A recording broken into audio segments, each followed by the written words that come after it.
సమాజంలో వావి వరుసలు మరుస్తున్నారు. కొందరు వివాహ బంధానికి తూట్లు పొడుస్తూ నీచుపవానికి ఒడగడుతున్నారు. మామ అల్లుడు రాఖీ కట్టించుకున్న తమ్ముడని చూడకుండా కొందరు ఆడవాళ్లు బరతగిస్తున్నారు.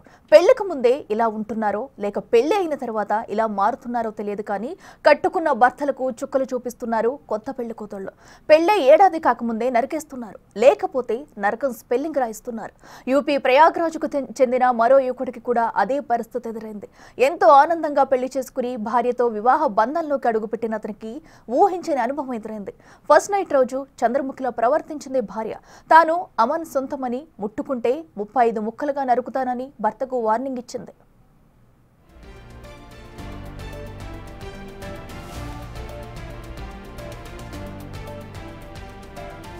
ప్రయాగ్రాజ్ ఏడీఏ కాలనీకి చెందిన కెప్టెన్ నిషాద్ కు ఏప్రిల్ 29న సితారాతో వివాహం జరిగింది.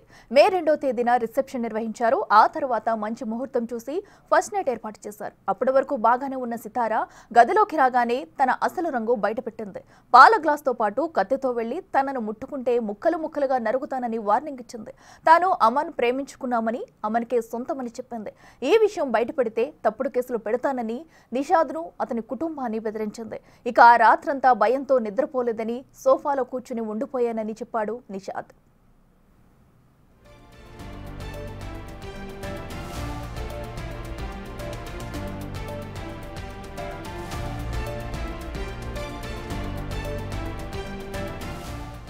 దీంతో నిషాద్ కుటుంబ సభ్యులు ఊళ్ళో మరుసటి రోజు పంచాయతీ పెట్టించారు. సితారాకు ఆమె తల్లిదండ్రులు నచ్చజెప్పడంతో మళ్లీ అత్తింటికి తీసుకొచ్చారు. తనను కేదార్నాథ్ యాత్రకు తీసుకెళ్లమని అడగగా రాజా రఘువంశీ హత్య కేసు గుర్తొచ్చి ఆగిపోయాడు నిషాద్.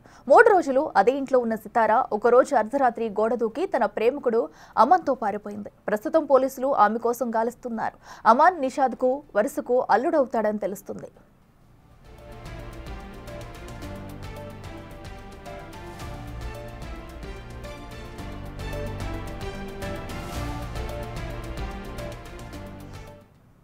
वो चाकू ली हुई थी। मैं सोचा ये चाकू क्यों ली है, तो मेरे मन में कुछ ऐसे मैं सोचने लगा कि चलो कॉमन सी बात है, चाकू ली होगी। लेकिन सर मैं जब उसको टच करने गया तो मुझे चाकू कह रहे, मतलब धमकी देने लगी कि अगर टच करोगे हम तुमको मार देंगे या तुमको मारेंगे, अपने आप को मार देंगे। तो मैं बोला ऐसा क्यों? कह रही है कि मैं और किसी से प्यार करती हूँ, उसका अमन नाम है। मैं बोला अच्छा हम कर रिश्ते में क्या लगता था सर? वो रिश्ते में जो है भतीजा लगता था।